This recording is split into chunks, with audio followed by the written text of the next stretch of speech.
What is up, everybody? It is Wick here, and we're going to talk about some scams today. I got some examples to go over where some people tried to scam me, some other situations where maybe I was scammed, maybe I wasn't. I did a video like this last month, and I was surprised about how many people were scammed by the same person even, and very similar people like it. So if you didn't see that video, go back and check it out. I'm also going to talk about in this video if you should open brand new items before you sell them so you don't get scammed. But first, we're going to go over this one, and I think this is a scam almost 100%. This situation happens so often, it's unbelievable. So I sold a couple slot cars that I got at a rummage sale, sold them for $30. I get this message right after they're delivered. The person says, one of the slot cars is not working. Can you help me with this? Then about an hour later, I get the same message again. One of the slot cars is not working. Can you help me with this?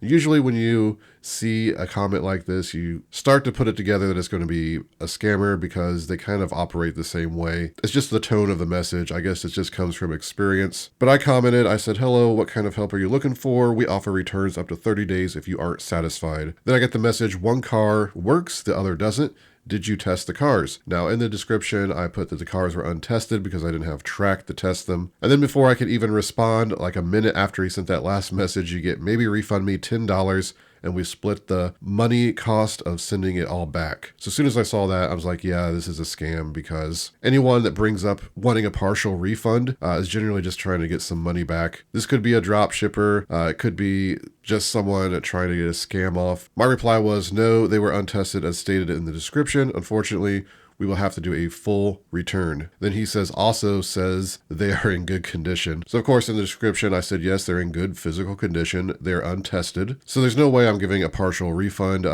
I'll just take them back. If they actually don't work, one of them, then he just has to return both of them. And there's too many red flags in this to just actually give him a partial refund. Sometimes I do give partial refunds if I think it's actually merited. But in this situation, when he brings it up with the aggressiveness, he puts the cost of sending it all back in there because he's just trying to make me realize that it's going to cost you money to get this back and deal with it. Then he responds before I could even say anything else. Crappy.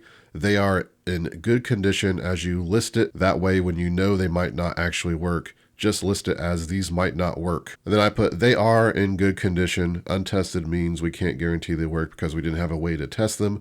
Sorry about the confusion, but that's why we offer returns on these types of items. I do not have 100% proof, that this guy's trying to scam me, so I'm still trying to be professional, if you will, and not place any accusations against him. He's saying list it as these might not work, but untested, in my opinion, means they might not work. So his only other response after that is a thumbs up, and I knew he wasn't going to do a return on him. Usually when you deny someone a partial return, they'll just stop talking to you, or make up some excuse that they got it working, or they'll find a way to fix it, just like in the last example in the last video where I talked about the VCR scammer. If you sell on eBay a lot, you're going to deal with this 100%. People are going to want partial refunds. And I would say in most situations, especially if you've tested something thoroughly and you're very confident that it should work, somebody's claiming something, it's suspicious, just take the return, eat the cost of the return if it's actually damaged. If they're just fishing for a partial refund, they're not going to return it. If there's actually something wrong with it, they will return it.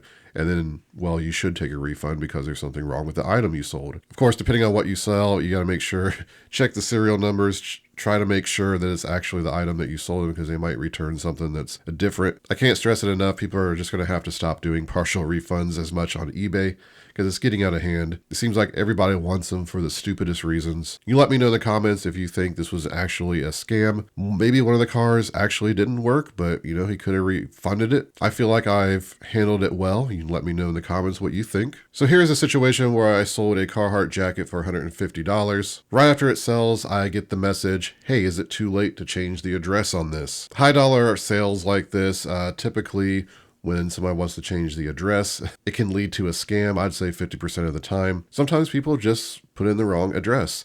Now, never actually change the address or ship it to an address that they're requesting because it could mess with the eBay policies, the tracking policies, where it'll show delivered to wrong address and they can, scam you and get their money back certain ways. My policy is I always have to cancel the order. They have to change the address in their account and then buy from me. So I reply, hello, to change the address, you will need to cancel the order and you can reorder with the new address. We have to do this to make sure tracking is accurate to the correct address used on your account. Please let us know before tomorrow if you want us to cancel the order, since today is Veterans Day and USPS is closed. Then I get the reply, it's okay, just send to that address. Will you ship out today? So there's another red flag, because I've already said in my last message that USPS is closed today, is Veterans Day. And then the fact that it's like, okay, send to that address is just, now it's okay to send to that address. I don't know. Maybe it's an old address that they can still get the item. So I just reply, yes, but today is Veterans Day, so USPS won't be picking it up until tomorrow morning. She replies, sounds good, thank you. So I ship out the jacket. This person didn't have a lot of feedback, but they didn't have any bad feedback. Of course, you really only get bad feedback if you're selling, right? But sometimes people will leave positive feedback, but the comments will be like bad buyer or something, a scammer, which honestly, I don't know why eBay will allow sellers to leave negative feedback on buyers. It's so weird. But that jacket gets delivered, and of course I get a message. Hey, I just got the jacket. It is red. The jacket is highlighted as pink in the picture and the description. I was expecting a pink jacket. Now, I don't have the best eyes, and when I sell clothing like this, I always put in the description that the lights can make the colors look different. I believe I put it's like in between a pink and a red. And I think the actual Carhartt for that model is listed as pink, but it's like something pink. I can't remember the exact color. And everyone else was selling them on eBay as pink for this style. So of course I roll my eyes. I'm like, here we go. I just reply, hello, the jacket looks more pink than red to me, but everyone sees colors differently. If you're not happy with the color, we accept returns up to 30 days. And I get the response, yes, I want to return the item, but I would be happy with an exchange if you had an actual pink one. For some reason, a lot of times people think you're just a big company and you just have Carhartt jackets everywhere. And this is a pre-owned jacket, right? So I don't know why people think that. I just reply, that is the only jacket we have. And she just says, okay, I would like to return. I say, okay, no problem. About a week goes by and she replies, I'm wanting to shipping back today. How will the return process work? Then I just explain you have to start a return on eBay from your orders page. You know, sometimes people don't understand the process. Don't hear any other messages, but I get the jacket back. It's in good condition. It's the jacket I sold. So it turns out, I don't think this was a scam. It's just a person that was very flaky. And a lot of times when people message like this, it always leads to returns and people not being happy with the product. It's kind of just doing a business. I ended up pricing this jacket $10 more, $159.99, and it sold in about 1 hour after I relisted it. Is a very popular jacket. I did take the pink out of the title just so people could make their own decisions on the color from the pictures. So this one, what I thought was going to be a scam, it turned out to not be a scam. But then here's a situation where I sold these Walt Disney books for $30. I get a message from the person that's wanting me to change the address. She leaves a couple messages, but I just explain that I have to cancel the order, and then you can rebuy them. End up canceling the order and they just never repurchase them. Is it a scam? Was they trying to get one over on me by having me shipped to another address? They just decided they didn't want to buy them after the order was canceled. Usually when this happens, people will change the address, but sometimes people just don't come back and buy the item. So here's a situation where I'm pretty sure I was scammed and I just don't know what to do in a situation like this. It can be very tricky on how to deal with it. So I sold this Emergency, the Complete Series, seasons 1 through 7, sealed. Now this was in a slide case, but every individual DVD set was sealed in the plastic. But after the person receives the item, I get this message. Hi, I just opened the package and I'm missing disc 2 in the season 1 set. So I'm thinking, oh boy, are they just claiming that this disc wasn't in there? It's kind of like the last example with the keyboard in my other video where somebody purchased a $250 keyboard. They receive it and they claim that there's rocks inside and no keyboard. If you want the full story on that, check out the last video if you didn't see it. I'm not going to go too in depth in that, but I respond, I say, hello, that is strange. Wasn't it sealed? Was the seal broken?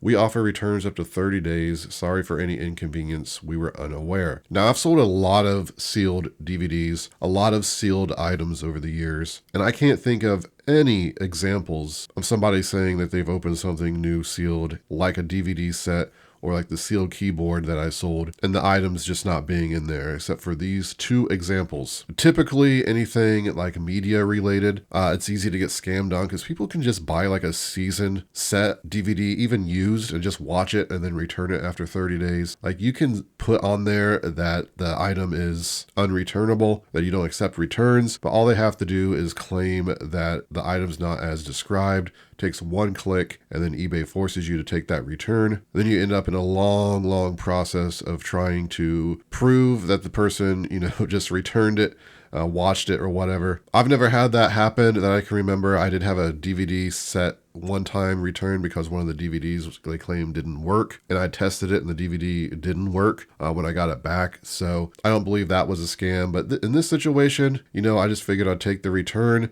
I'd just resell it as used, maybe missing one disc. I had the other seasons that were going to be coming back. He responds, it was sealed, it was just missing a disc. I thought it was strange when I saw it too, but I'd like to return the product, please. Thank you for being so understanding. He seems like a nice person. Maybe it actually wasn't in there, or maybe it's a scam, but I'll tell you what, I got the DVDs back, and seasons 2, 3, 4, 5, 6, and 7 were all opened. It also took close to a month to get them back just outside of the window. So I'm assuming this person was scamming, and then why would you open the other DVDs right after you open the first season? It's missing a disc. You just pack it up, return it all. This person probably went through and just watched it all and then returned it. I am thinking I'm going to report this to eBay and just, tell the story and see what happens. See if I can get money back somehow that this person ended up opening everything and returning it. It's just going to be hard to prove, which leads me into talking about, should you open new items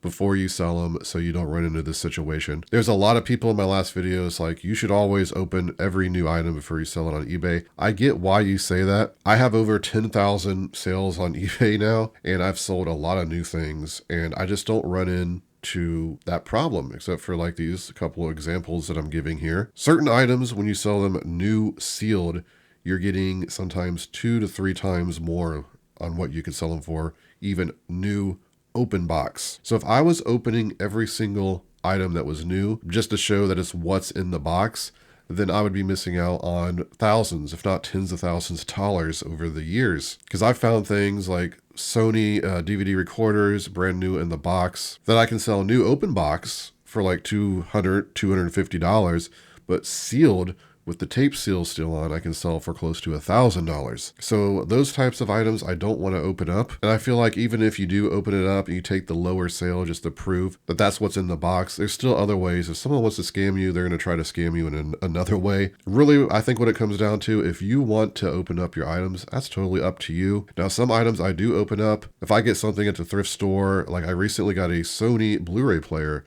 that still had the tape seal, and I'm like, oh, this is sealed, but it had this rattle to it. I'm like, I'm just gonna pop it open just to make sure it's actually new, because I wanted to sell it as new. So popped it open. What was rattling around? It was just the batteries. Everything was new inside, so I ended up selling it as new open box. Took a small hit on it since it wasn't like technically sealed, but it's not something that people are really looking for being 100% sealed. They just want it to be new. I've opened small appliances that I've got at Goodwill. I can't tell if it's Goodwill tape or if it's the actual tape that was originally on the package. So I just open it up and I see it's new in there and I sell it new open box. I do that a lot. But some items like the $250 keyboard that still had the plastic over it, I did not want to, open that up because that kills the value. I'm getting about 2.5 times value selling it as new. It's also not a high risk item that's going to be returned. It's an old keyboard from the 90s. It's ergonomic. People who have wrist problems typically buy those types of keyboards. It's not some gaming keyboard. But what a lot of people brought up in that video about the keyboard was, in the 90s, and I remember this, there's a lot of return scams going on where people would buy the product, open it up, take the product out, put rocks in it, and reseal it, and then return it to the store. So I'm still standing behind that the keyboard that I sold in the last video is actually probably not a scam. I don't think this woman, who's been on eBay since the 90s, has really good positive feedback over the years, who bought an old keyboard for her job that she's probably just wanting to use, is actually trying to scam me. In the situation with the DVDs, again, I'm not 100% sure. Let me know in the comments what you think. Let me know if you've dealt with this type of scam. Again, I've sold hundreds of DVDs that are sealed and used, and this is the first problem I've had with DVDs like this. Also, let me know if you're opening every single one of your new items, or if you're like me, you just kind of open suspicious items. And if you do this enough, you can look at certain seals, the way items are packaged, and you can tell if they're actually been tampered with. For me, items like this, I'm just going to, make it a tax write-off. Honestly, I can still probably sell it even with the missing disc and all the others and still make a little bit of money. So it's not huge, and this is only a $30 item, so it seems weird that somebody would scam for a $30 item. So I don't know. Again, let me know what you think. But that's going to do it for the video, everybody. Hopefully you enjoyed some of these examples. Be very careful about giving partial refunds. I would suggest just taking a full refund and having the person ship it back if something like that happens. If you did enjoy the video, hit that like button for me. I really do appreciate it. Smash the subscribe button. You can find me on Twitter, Instagram, and TikTok, flipping_junk. And this has been Wick. Until next time.